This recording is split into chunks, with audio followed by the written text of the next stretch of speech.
আমাদের এই চ্যানেলে আপনাদের সকলকে স্বাগত জানাই।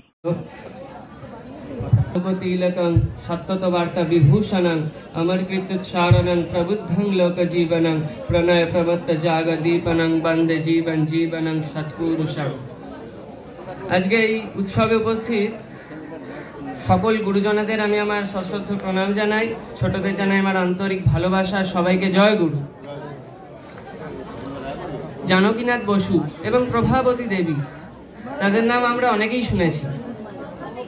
তো তাদের অনুরোধে 1923 সালে শ্রী শ্রী ঠাকুর মাতা মনমোহিনী দেবী এবং ভক্তবৃন্দ সমেত পুরীতে গিয়েছিলেন এবং সেখানে গিয়ে ঠাকুর 1.5 মাস ছিলেন।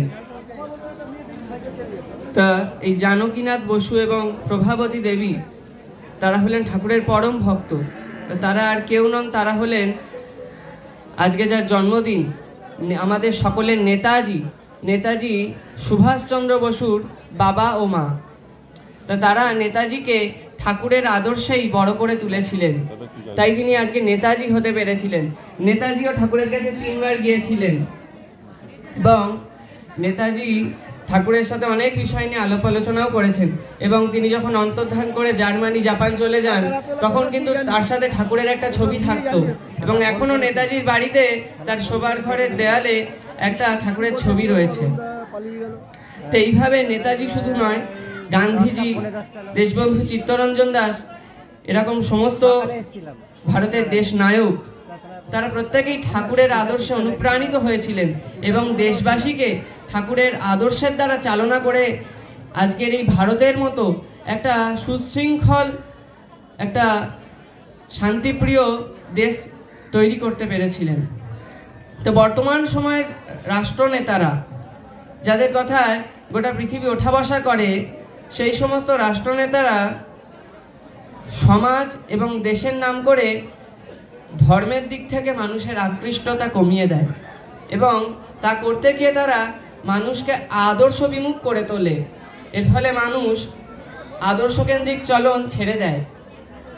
কিন্তু আদর্শকেন্দ্রিক চলনের মাধ্যমেই একটা সুসমাজ এবং সুরাষ্ট্র গঠিত হতে পারে, যেমন ভারতবর্ষ।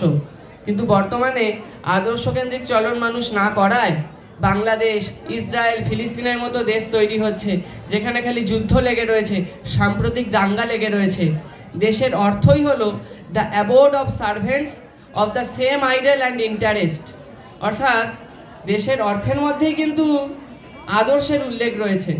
তাই সুরাষ্ট্র এবং সুসমাজ গঠন করতে হলে আমাদের একজন আদর্শকে নিয়ে চলতে হবে এবং ঠাকুর হলেন একজন জীবন্ত এবং মূর্ত আদর্শ। তাই আমাদের বিভিন্ন কাল্পনিক চরিত্র, শিব, দুর্গা, কালী, অনেক কাল্পনিক চরিত্র, কাল্পনিক ক্যারেক্টার, কাল্পনিক দেবদেবী, অমূর্ত ভগবান রয়েছে আমাদের সমাজে।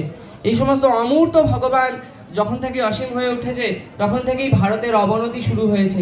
তো এই সমস্ত অমূর্ত ভগবানকে পরিত্যাগ করে আমাদের মূর্ত ভগবান, জীবন্ত আদর্শকে ধরতে হবে এবং ঠাকুর হলেন জীবন্ত আদর্শ।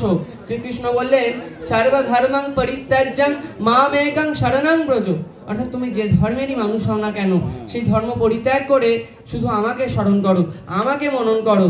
তা হিন্দু ধর্ম, খ্রিস্টান ধর্ম, বৌদ্ধ ধর্ম, ইসলাম ধর্ম, এগুলো এক একটা মত। যত মানুষ তত মত হতে পারে, কিন্তু ধর্ম কখনো বহু হয় না।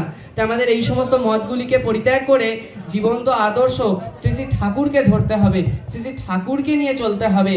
এবং তার জন্য এই আদর্শকেন্দ্রিক চলন শুরু করতে গেলে সর্বপ্রথম আমাদের ডিসাইপেল হতে হবে এবং তারপরে আমাদের মধ্যে ডিসিপ্লিন আসবে এবং তারপরে আমরা আদর্শকেন্দ্রিকভাবে চলে একটা সুরাষ্ট্র এবং সুসমাজ গঠন করতে পারবো। কিন্তু শুধু ডিসাইপেল হলেই হবে না। ডিসাইপেল মানে হলো শিষ্য, শুধু শিষ্য হলেই হবে না, সাথে আমাদের তার আদেশ কার্যে পরিণত করতে হবে। কিভাবে তার আদেশ কার্যে পরিণত করতে হয়? যেমন একজন গুরু ছিলেন আয়তধম্ম, তার শিষ্য ছিলেন আরুণী। প্রাচীনকালে ছাত্ররা গুরুগৃহে গিয়েই পড়াশোনা করতেন এবং সেখানে তারা গুরুর সব আদেশ কার্যে পরিণত করতেন। তা একদিন খুব বৃষ্টি হচ্ছিল। গুরু আয়তধম্ম তার প্রিয় শিষ্য আরুণীকে বললেন, আরুণী, তুমি গিয়ে ক্ষেতের আলগুলো আটকাও, সব জল বেরিয়ে যাচ্ছে আল দিয়ে। আরুণী তৎক্ষণাৎ ঝুড়ি এবং কোদাল নিয়ে ক্ষেতের দিকে গেলেন। তিনি ঝুড়ি এবং কোদালে করে ক্ষেতের আলের ওপর মাটি ফেলতে লাগলেন। এবং জল আটকানোর চেষ্টা করলেন, কিন্তু প্রচুর বৃষ্টি হয়েছে, জলের স্রোত বারবার মাটি ধুয়ে নিয়ে চলে যাচ্ছে। আরুনি জল কিছুতেই আটকাতে পারছেন না। তাই কোনো উপায় না পেয়ে আরুনি নিজেই সেই আলের ওপর শুয়ে পড়লেন এবং জলটাকে আটকালেন। এদিকে গুরু আয়ুধম্য দেখছেন, আমার আদরের শিষ্য এখনো ফিরছে না কেন?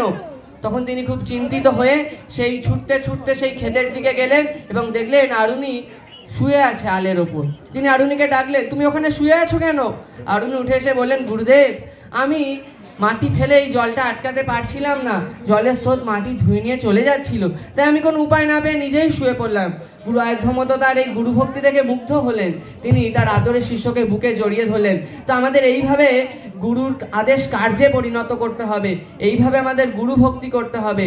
তাই যারা যারা ডিপির এই বিরাট কর্মযজ্ঞ যে পৃথিবী জুড়ে চলছে, এই কর্মযজ্ঞে অংশ নেননি, এই কর্মযজ্ঞে অংশ নিন এবং তার আদেশ কার্যে পরিণত করুন। এবং যারা তার কাজ করে তাদের কোনো ভয় নেই, তাদের কোনো চিন্তা নেই, তারাই সুরাষ্ট্র এবং সুসমাজ গঠন করতে পারে এবং তারা বলতে পারে, ভাববার যিনি ভাবছেন তিনি, তুমি ভাবো তাকে। যার কথা কেউ ভাবে না তার কথা শুধু তিনিই ভাবতে পারেন, কারণ তিনি হলেন ব্যথাহারী মধুসূদন, তিনি হলেন পরম ও প্রেমময়। আপনারা সবাই খুব ভালো থাকবেন। পরম পিতা রাঙা রাতুল চরণে সকলের মঙ্গল প্রার্থনা জানাই।